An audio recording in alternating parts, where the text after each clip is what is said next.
happy wife, happy life phrase, there must be a reason why it became cliche, why it became popular. Well, it became popular because I think so many people were willing to accept the unbelievably ridiculous model of relationships that's led us to a 56% divorce rate and probably another 20 or 30% staying together unbelievably miserable but not wanting to give up half their stuff. So yeah, like misery loves company. Like everybody is sitting around going like, well, listen, women are like that. You got to spend 90 minutes with them. Happy wife, happy life. Like, and I just don't accept that. I don't accept that it has to be awful. Why is it not happy husband, happy wife, though?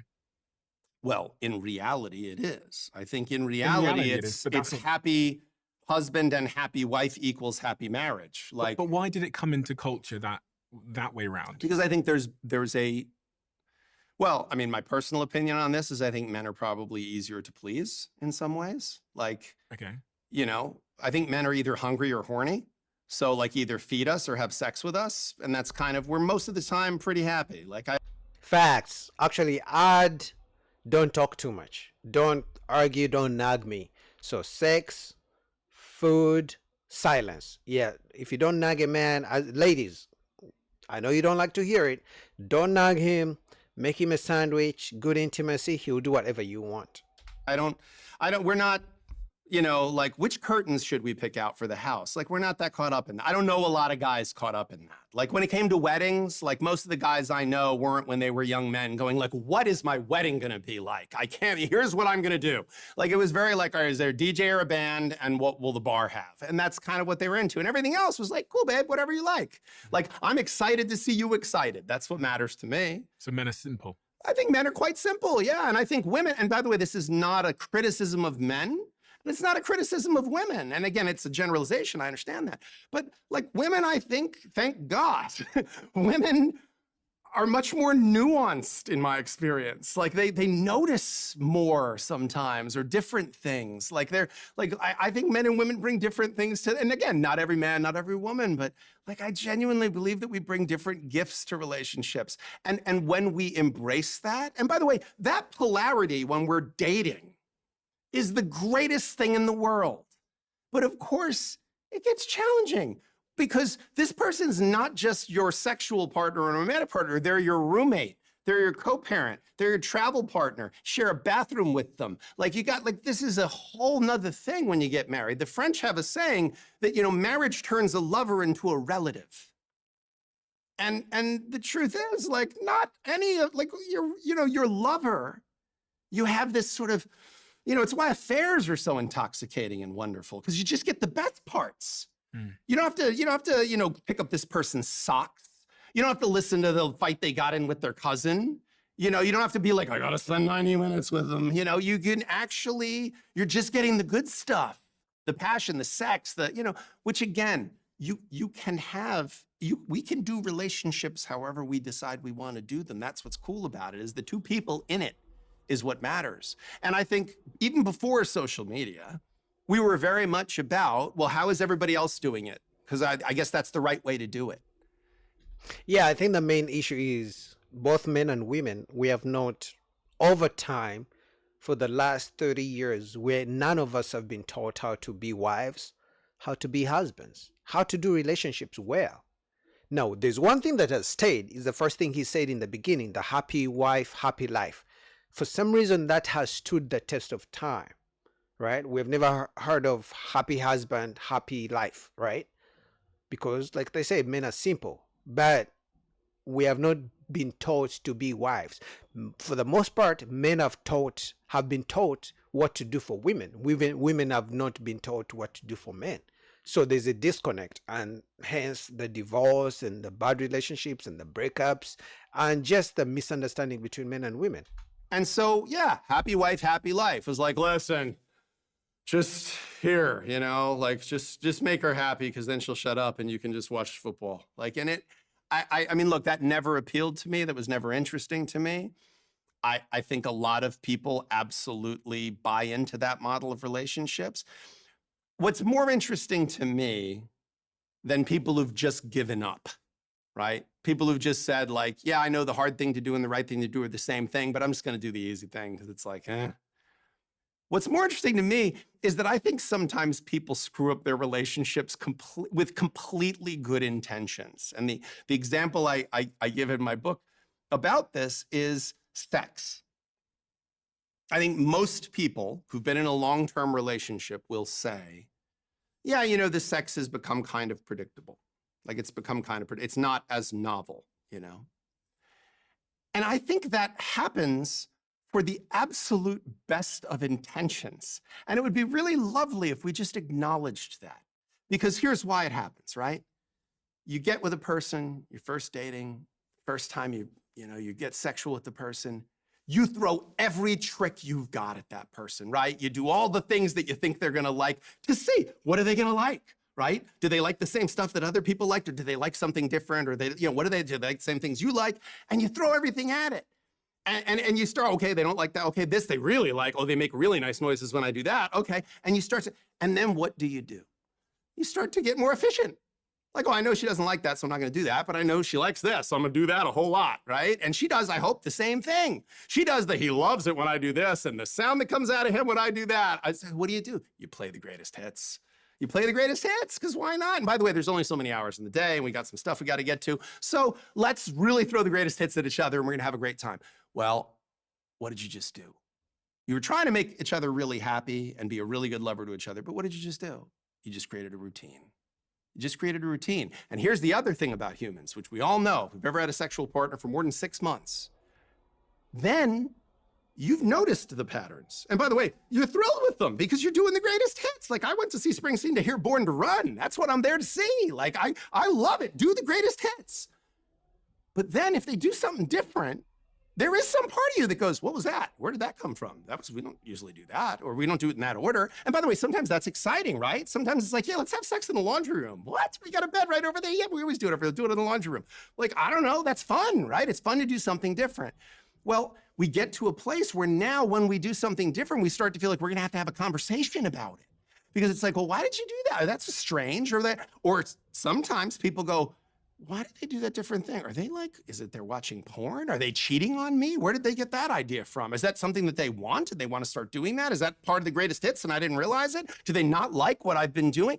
And we start to sabotage, again, with good intentions from day one. All you wanted was to make your partner happy and they wanted to make you happy, and look what you did. You made a routine. So the only way out of that spiral is to talk about it, call it out.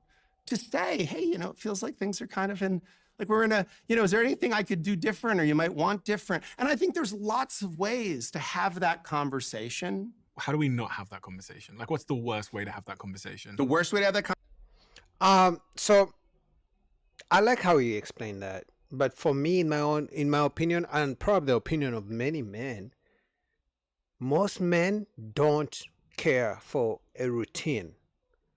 So for example, if a man is used to his woman cooking the same thing he likes, I don't know, sex 3 times a week, whatever he's been accustomed to, he doesn't mind that keeping on, right? But on the other hand, women hate routines from their men.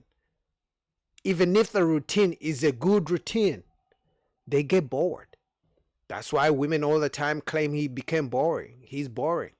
Let's say they usually, I don't know, go to dates 2 times a week. She may want it once a week, or she may want it 4 times a week after a couple months. So it's like, men don't mind routines from women, the same thing with their women. Men don't care. They will do the same thing for 300 years. But women, on the other hand, that's why they claim to be easily bored in relationships compared to men. Conversation, say, how come you don't do this anymore? You used to do it all the time. Or, why won't you ever let me this? Or why don't you ever try that? That's the worst way to do it. Blame, and also it's on you. Yeah, why did you do it? Or also that it's like, because immediately the person's reaction to that is going to be, well, here's why. Because of this. Well, because you this. Well, how come you never do this? And it turns into that. And I think there's a million other ways to do it, all of which are better. The best one, in my opinion, but I'm a lawyer and I'm dishonest a lot of the time, is manipulation. I think that there's very positive. I manipulate people's emotional state for a living, right? Like that's my job, is to make the other side scared, my client feel safe, the judge feel good about my client, bad about the other side. So like, I try to use my powers for good. And I think here's a great way to use that power for good. I think if there's something going on in bed that you want to try or do, and you don't want to have the clinical conversation, like you don't want to call an audible in the middle of sex and just start doing something different and have your partner go, what the heck was that? I think a great one is, oh my God, the dream I had about you last night, whew, you don't even want to know. Wait, what? What was the dream? What was the dream that you had? No, I don't know. It's because I had dairy before bed or something. I don't know. I had the dirtiest dream about you. You tell me what human being, male, female, gay, straight, anybody, isn't going to go, no, for real, what? What was I doing? What were you doing? What was it? Then you tell them. You tell them the thing that you'd be interested in doing. And they go, it was you and your brother and... Okay. He's good. You can tell he's talked to like thousands and thousands of married couples.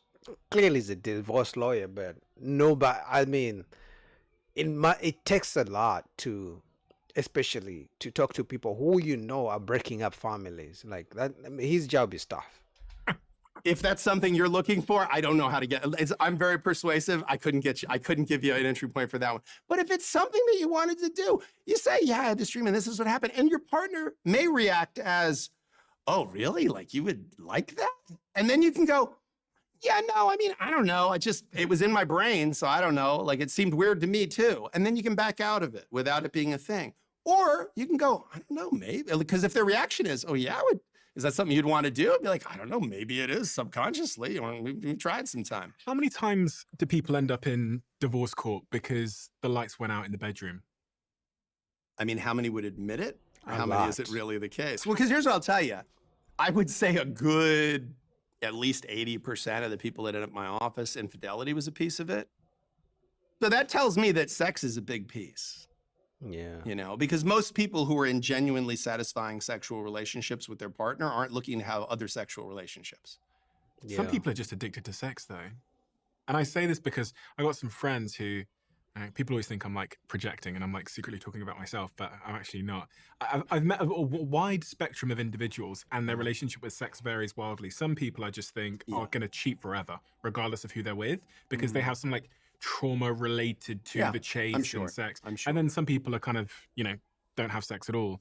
So on the end where you've got that almost sex addiction behavior, I'm just wondering if I guess the question there, the broader question was about how much is the lights going out in the bedroom? Does it relate to people ending up in divorce court? Well, I remember listening to your conversation with Gad and him, you asking him flat out, like, so how much of the motivation is sex? Like, and I think his answer was like a tremendous amount of evolutionary biology is tied to sex. Like a tremendous amount of our motivation is born of sex. It's about sex, food, and not becoming food. That's like our three primary motivators. So I think sex is incredibly important. I also think sex is constantly thrown into our line of sight. So I think you can't discount that. I mean, I think sex is on social media, on like the amount of sex that is put in our face constantly now is shocking. It's shocking. I mean, compare it. Your grandfather has not seen as many breasts in one lifetime as you'd see in one visit to Instagram. Facts. Like, I mean, there is Oh just my so much God. cleavage going on. Like if you're scrolling on IG and you don't see a naked woman or half naked woman, you, my friend, you're going to heaven, because that means your IG is clean. You don't because sometimes they give it to you even if you don't want it. And if you make a mistake of even clicking one, just wondering, okay, what brand of shirt does she have on? They're going to send you like thousands of naked, half naked women. You just can't even. So I think fundamentally, like, of course, it's being thrown in our line of sight, advertising everywhere. It's surrounded. We live in a sex-saturated environment. How long have you been a divorce lawyer?